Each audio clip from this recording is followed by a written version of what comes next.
Welcome back. Today we're reading chapter 10 in Apple Mary and Dennie's Lucky Apples.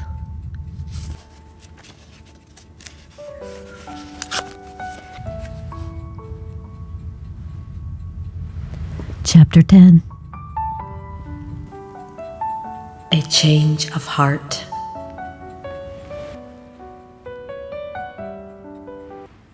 Then Mr. Sprocket told me Bertram is really Mr. Crafty's son. Apple Mary finished, telling Dennie of her discovery. Is he going to take our money away from us again, Grandma? Dennie asked anxiously. You just bet he isn't, Dennie, promised Apple Mary. But I think Louise's mother wants her to marry him. Why don't you tell her about Mr. Crafty? Dennie suggested. Then she wouldn't. If I told her that, our secret would be all over town. I couldn't help our friends with Lucky Apples anymore.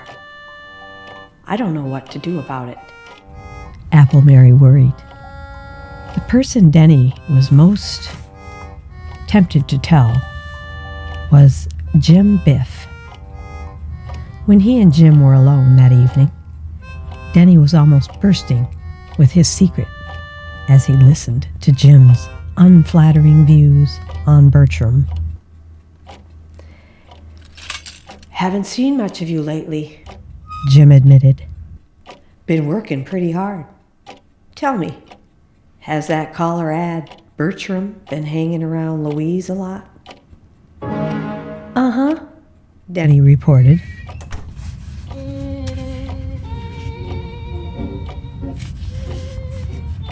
Solemnly. All the time, Jim. Jim stamped about the room in annoyance. That has to stop, he decreed. Say, look who's approaching our happy home. Louise's mother. Here's my chance to get in good with her.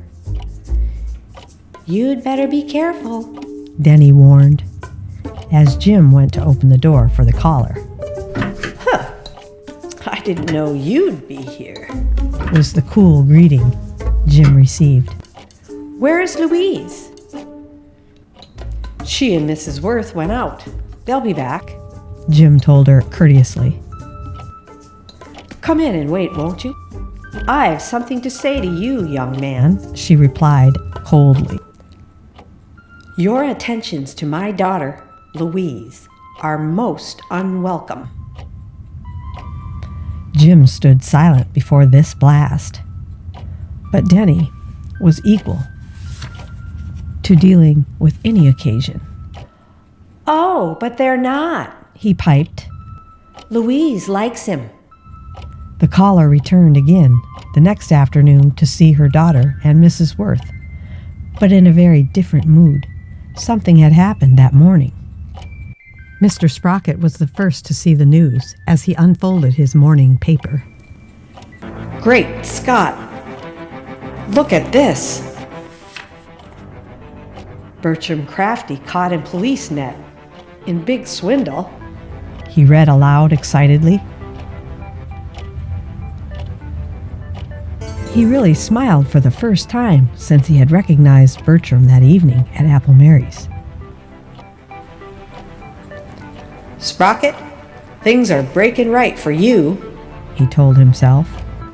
Ever since I've played square, luck's been with me. From now on, I'm keeping straight. Apple Mary and Dennie soon heard the news of the capture, and they were not surprised when Louise's mother burst in, excited. Look, Mrs. Worth, there must be some mistake, she spluttered, holding out the clipping in fingers that trembled. Bertram couldn't be mixed up in a thing like that. He's such a gentleman. It's true, I'm afraid, Apple Mary admitted, adding with a sly twinkle. But of course, he was so slick. He fooled everyone. The other woman flung up her head proudly at that. Well, he didn't have me fooled for a minute, she declared. I could see right through him all the time. But Louise was so crazy about him, and I'm not the kind of mother who would stand in the way of her daughter's happiness. I always knew that Bertram wasn't any good, that big four-flusher. I wanted her to pick out some nice young man. Apple Mary just smiled wisely as she listened to this silly tirade. Well, she likes Jim Biff, she pointed out. And Jim Biff, snorted Louise's mother. What does he amount to? He'll never have a cent. Oh, yes, he will, Apple Mary declared. He's got a fine position, and he'll make good. I'll see to that. You may be sure. The other woman's manner changed in a flash. Oh, are you interested in him? You know I always did like that Biff boy. He's so nice. Bill Biff had come into the next room just in time to hear this last sentence, and he was pleased. Is she talking about me? He grinned. Gee, I thought she was off of me. Well, that's grand. I'm willing to let bygones be bygones if she is. Unfortunately, Louise's mother had not finished. Yes, I always liked Jim Biff, she went on. But that big, awkward galoot of a brother of his. Bill slumped into a chair beside Dennie. Ah, what's the use, Dennie? He sighed. What's the use? I heard everything she said. Dennie encouraged his pal. And don't worry, Bill.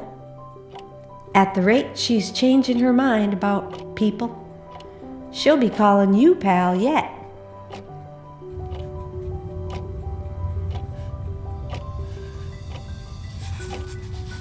That's the end of chapter 10.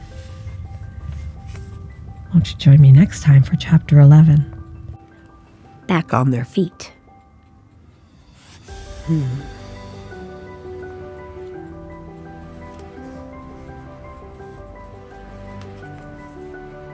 We'll see you next time.